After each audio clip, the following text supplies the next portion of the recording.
दोस्तों, आज की वीडियो किसी मूवी का रिव्यू नहीं है, बल्कि ये मेरी खुद की कहानी है।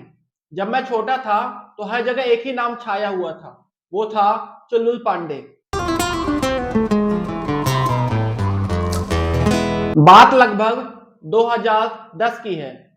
उस समय शादी हो, पार्टी हो, हर जगह एक ही गाना बजता रहता था, जिसका नाम था मुन्नी बदनाम हुई डार्लिंग तेरे लिए। ये गाना इतना वायरल था उस टाइम पे कि बर्थडे हो, पार्टी हो, कुछ भी हो, उस टाइम हम लोग ब्लूटूथ पे गाना सुना करते थे, तो उस पे यही गाना चलता रहता था। मुन्नी बदनाम हुई डार्लिंग मेरे लिए। उस समय लगभग मैं 6th या 7th क्लास पे रहा होऊंगा, और हमारे पास इतने पैसे नहीं होते थे कि हम लोग थिएटर जाके मूवी को एंजॉय कर सकें। तो मैंने वो दबंग मूवी डीवीडी सीडी ला के उसमें मैंने देखी थी। मुझे आज भी याद है वो दिन। उस मूवी में भाईजान का चश्मा पीछे टांगना, बेल्ट हिलाना, उसी दिन से मैंने डिसाइड कर लिया था कि इस एक्टर की मूवी तो मैं हर पिक्चर को उसको थिएटर में ही देखूंगा। लेकिन उस टाइम पे हर मूवी के लिए थिएटर में जाना बहुत बड़ी बात थी।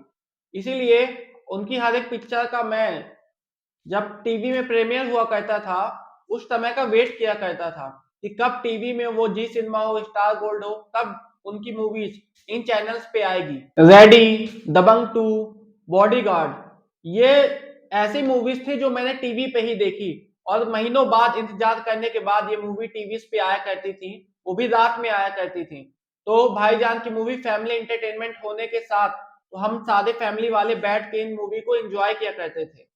फिर साल आया 2015, और मैं उस समय बड़ा हो चुका था, और फिर बजरंगी भाईजान मूवी का मैं काफी समय से वेट कर रहा था, और मुझसे वेट बर्दाश्त नहीं हुआ। इसलिए मैंने उस मूवी को नेट से डाउनलोड किया, और फिर मैंने उस मूवी को नेट से डाउनलोड करके ही देखा।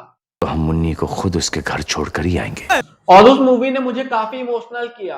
वो जो लॉकेट था बजरंगबली जी का, वो आज भी मेरे पास है, और मैंने उसको उसी टाइम पे खरीदा था। एक दो लॉकेट मुझसे घूम गए थे, तो मैंने नया लॉकेट खरीदा, और आज भी मैंने उस लॉकेट को संभाल के रखा हुआ है। लेकिन बजरंगी भाईजान मूवी के बाद मैंने ठान लिया था कि अब कुछ भी हो जाए, ये मूवीज तो मैं थिएटर में ही देखूंगा जो कि आने वाली हैं। अब मैं पैसे बचाने लगा, बहाने बनाने लगा कि मैं यहाँ जा रहा हूँ, वहां जा रहा हूँ, और जब भी मूवीज लगती तो मैं उसको थिएटर पे ही जाके देखता। और मेरे लिए सबसे बड़ा मूवमेंट आया टाइगर जिंदा है मूवी के साथ। मैं दोस्तों के साथ ये मूवी एंजॉय करने गया था, और पूरे ग्रुप में सलमान खान का फैन केवल मैं ही था। सलमान खान गन लेकर फाइनल जो एंडिंग सीन होता है वहां पे निकलते हैं, और उनके बाइसेप्स इस तरह से लहराते हुए नजर आते हैं, हर एक मसल का पार्ट दिख रहा होता है। उसी टाइम पे मैंने ठान लिया, एक अंदर से मोटिवेशन आई कि मुझे भी जिम ज्वाइन कर लेना चाहिए। पर दोस्तों, जैसा कि आप जानते हैं, हर किसी के लाइफ में उतार और चढ़ाव तो आते ही रहते हैं। मैं झूठ नहीं बोलूंगा, मैं रेस 3 देखने गया हुआ था, और उस मूवी को देख के इतनी निराशा हुई मेरे अंदर कि मैं उसको बता नहीं सकता। मैं अपने दोस्तों के साथ गया हुआ था, और वो सलमान खान के फैन नहीं थे। वो इतना मजाक उड़ा रहे थे इस मूवी को लेकर कि तुमने हमारे पैसे बर्बाद कर दिए। मुझे उस दिन बहुत ही ज्यादा निराशा हुई थी। उस रेस का सिकंदर मैं हूं। मैं जानता हूं कि अभी भी पिछले कुछ सालों से उनकी मूवीज वैसा नहीं कर रही हैं कि जैसा हम लोग पहले उनसे एक्सपेक्ट किया करते थे। अब वो काफी मैच्योर नजर आते हैं, और जैसी वो पहले किया करते थे हरकतें, वैसी करते नजर नहीं आते, और हमारी एक्सपेक्टेशन हमेशा उनसे हाई रहती हैं। लेकिन फिर भी मैं उनकी हर एक मूवी थिएटर में ही देखने जाता हूँ। आप जानते हैं मैं उनकी हर मूवी को थिएटर में ही देखने क्यों जाता हूँ? उनकी हर मूवी थिएटर में देखने में इसलिए जाता हूँ कि जब भी मैंने लाइफ में अपनी डिमोटिवेट फील किया है, तो उनकी मूवीज ने मुझे हंसाया है, रुलाया है, और हमेशा मोटिवेट ही किया है। इसलिए मैं उनकी मूवीज को जब भी देखता हूँ, अभी भी चाहे उनकी बेकार ही मूवीज क्यों ना हो, लेकिन जब मैं उनको स्क्रीन पे देखता हूँ तो एक अलग ही सुकून सा फील होता है।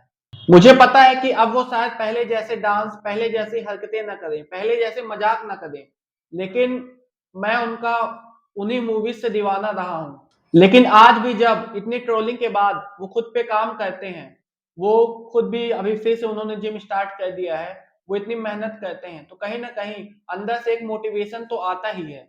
मुझे उम्मीद है कि उनके आने वाली मूवीज बैटल ऑफ गलवान या फिर किक 2, जितनी भी आने वाली मूवीज हैं, उनमें वो कमबैक करते नजर आएंगे। और मैं यही चाहता हूं कि उनका कमबैक पहले की तरह ही हो। एक फैन की तरफ से भाईजान को जन्मदिन की ढेर सारी शुभकामनाएं।